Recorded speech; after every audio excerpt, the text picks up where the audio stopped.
Hello student, আশা করি তোমরা সবাই ভালো আছো। সহজ ইতিহাস চ্যানেলে তোমাদের সবাইকে স্বাগত।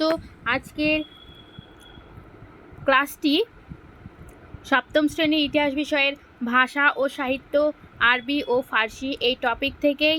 এই ভিডিওটিতে তোমাদের আরবি ও ফার্সি ভাষা বিস্তার এবং গুরুত্ব আলোচনা করা হয়েছে।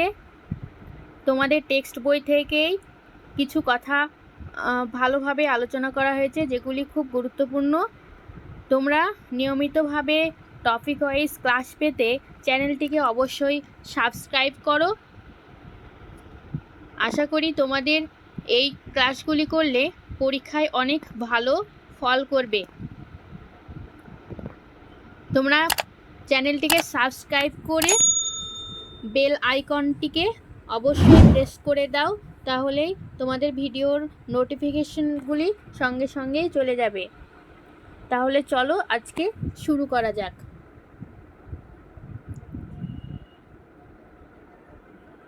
দেখো, ইসলামের জন্ম আরব দেশে, তাই তার প্রচলন আরবি ভাষার মাধ্যমেই। তাহলে ইসলামের জন্ম কোথায়? আমরা সকলেই জানি যে ইসলামের জন্ম হয়েছে আরব দেশে, এবং আরব দেশে আরবি ভাষার প্রচলন ছিল।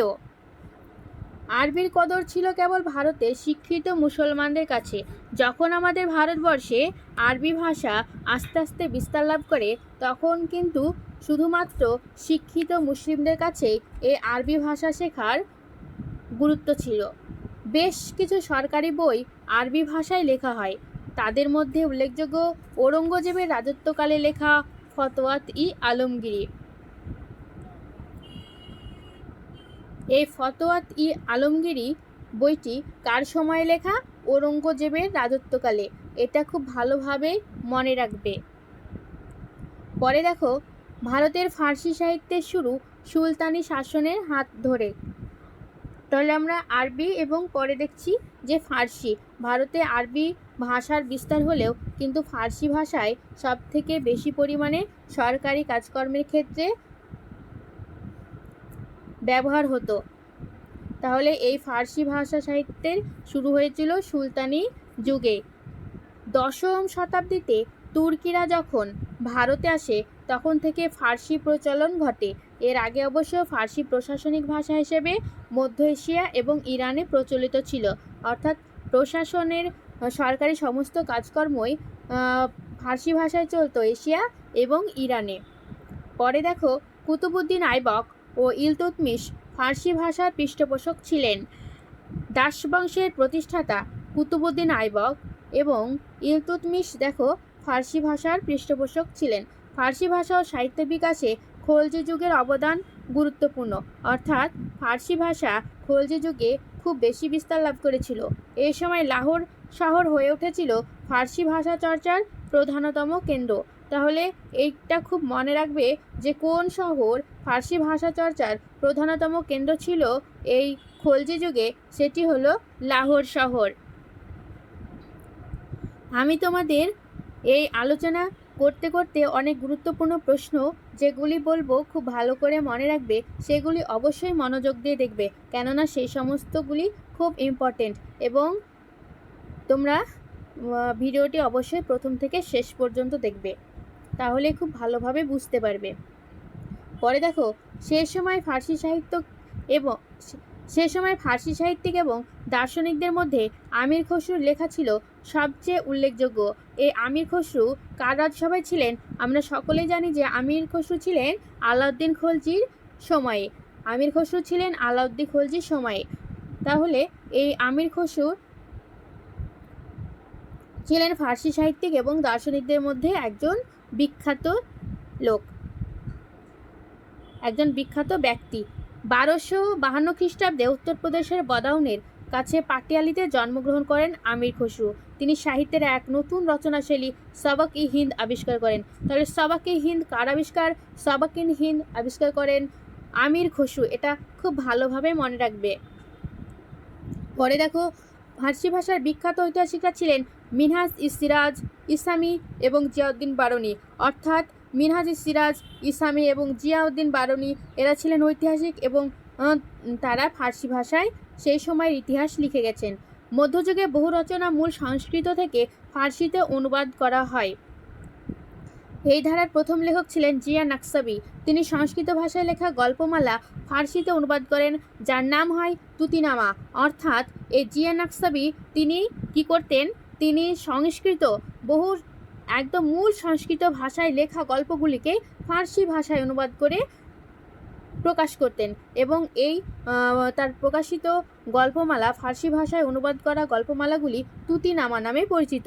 এছাড়াও সে সময়কার কাশ্মীরের সুলতান জয়নুল আবেদিনের উৎসাহে কলহনের রাজতরঙ্গিনী এবং মহাভারত ফার্সিতে অনুবাদ করা হয়। তাহলে খুব গুরুত্বপূর্ণ, কলহনের রাজতরঙ্গিনী এবং মহাভারত ফার্সিতে অনুবাদ করা হয় কার উৎসাহে? কাশ্মীরের সুলতান জয়নুল আবেদিনের উৎসাহে।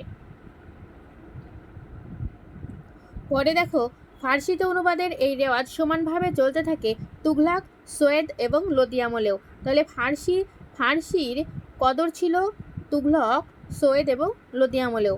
মোহাম্মদ বিন তুঘলকের শাসনকালে তার রাজধানী কিছু সময়ের জন্য দেবগিরি বা দৌলতাবাদে চলে যায়। আমরা সকলেই জানি যে মোহাম্মদ বিন তুঘলক তিনি দিল্লি থেকে দেবগিরিতে রাজধানী পরিবর্তন করেছিলেন। এর ফলে ভারতে ফার্সি চর্চা দক্ষিণ ভারতে ছড়িয়ে পড়ে। দক্ষিণ ভারতের বাহমনি সুলতানেরাও ছিলেন ফার্সি ভাষা চর্চায় খুব আগ্রহী। যেহেতু কেন্দ্র সরকার দিল্লিতে ছিল, ফার্সি ভাষা বহুল পরিমাণে প্রচলিত, তাই দক্ষিণ ভারতের বাহমনি সুলতানরাও ফার্সি ভাষায় খুব আগ্রহী ছিলেন। সেই কারণে বাহমনির রাজধানী গুলবর্গা এবং বিদর হয়ে উঠেছিল ফার্সি ভাষা এবং সাহিত্যের নামী কেন্দ্র। তাহলে দক্ষিণ ভারতের ভেতরে কোন দুটি শহর ফার্সি ভাষা সাহিত্যের জন্য নামী কেন্দ্র হয়ে উঠেছিল? সেটি হলো গুলবর্গা এবং বিদর। ভালোভাবে মনে রাখবে।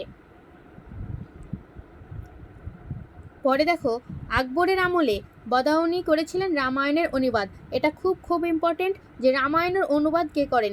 রামায়ণের অনুবাদ করেছিলেন বদাউনি। কার আমলে? সম্রাট আকবরের আমলে। মোগল সম্রাট আকবরের আমলে বদাউনি রামায়ণের অনুবাদ করেন। হাজি ইব্রাহিম সিরহিন্দি ফার্সি ভাষায় বেদের অনুবাদ করেন।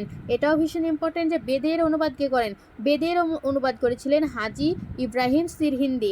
কোন ভাষায়? ফার্সি ভাষায়। রাজা টোডরমল ভাগবত পুরাণ অনুবাদ করেন ফার্সিতে। তাহলে ফার্সি ভাষায় ভাগবত পুরাণ কে অনুবাদ করেন? তিনি হলেন রাজা টোডরমল।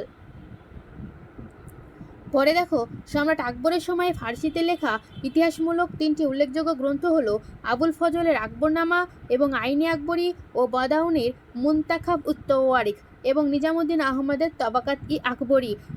তাহলে সম্রাট আকবরের সময়ে ফার্সিতে লেখা তিনটি ইতিহাসমূলক বিখ্যাত গ্রন্থ খুব ভালোভাবে মনে রাখবে।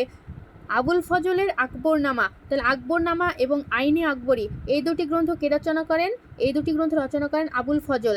এবার দেখো, মুনতাখাব উত-তওয়ারিখ কে রচনা করেন? বদাউনি। আর তাবাকাত ই আকবরী কে রচনা করেন? নিজামুদ্দিন আহমেদ। এবং কোন ভাষায় রচনা করেন? সবকটি কিন্তু ফার্সি ভাষায়। ভীষণ ইম্পর্টেন্ট। এবার আজকের ভিডিওটি এই পর্যন্তই। তোমাদের যদি ভালো লাগে অবশ্যই তোমরা চ্যানেলটিকে সাবস্ক্রাইব করো নিয়মিত ভিডিও পাওয়ার জন্য। Thank you.